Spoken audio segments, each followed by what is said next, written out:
పవన్ కళ్యాణ్ ముంబైకి వెళ్తున్నాడు. ఒకే షాట్లో రెండు పక్షులు. పవర్ స్టార్ పవన్ కళ్యాణ్ నటించిన హరిహర వీరమల్లు జూన్ 12న పాన్ ఇండియా స్థాయిలో విడుదలకు సిద్ధమవుతుంది. ఇది పవన్ కెరీర్లో మొదటి పాన్ ఇండియా రిలీజ్కు కావడం విశేషం. రిలీజ్ దగ్గర పడుతున్న నేపథ్యంలో మూవీ టీం భారీ ప్రమోషన్స్ ప్లాన్ చేస్తుంది. ఇప్పటికే వచ్చిన సమాచారం ప్రకారం పవన్ కళ్యాణ్ తన మరో సినిమా ఓజీ కోసం ఈ నెల చివరిలో ముంబై వెళ్తున్నారు. తాజా సమాచారం ప్రకారం ఓజీ షూటింగ్తో పాటు ముంబైలో HHVM ప్రమోషన్స్ కూడా చేయబోతున్నారు. తాజా సమాచారం ప్రకారం ఓజీ షూటింగ్తో పాటు ముంబైలో హరిహర వీరమల్లు ప్రమోషన్స్ కూడా చేయబోతున్నారు. హరిహర వీరమల్లు తెలుగుతో పాటు తమిళం, హిందీ, కన్నడ, మలయాళ భాషల్లో రిలీజ్ అవుతున్నందున పవన్ తెలుగు రాష్ట్రాల బయట 1-2 ప్రమోషనల్ ఈవెంట్స్కి అంగీకరించారు.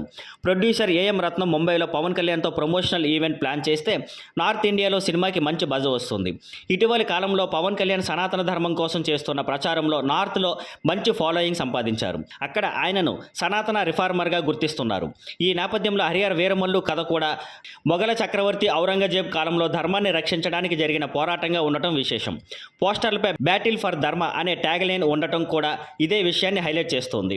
ముంబైలో పవన్ ప్రమోషన్స్ చేస్తే సినిమా హిందీ వెర్షన్కు పెద్ద పుష్ లభించినట్టు. ఈ చిత్రంలో నిధి అగర్వాల్ హీరోయిన్గా నటించగా కృష్ణ జాగలమూడి దర్శకత్వం వహించారు. సంగీతాన్ని MM కీరవాణి అందించారు. Thank you for watching. Please like, share and subscribe.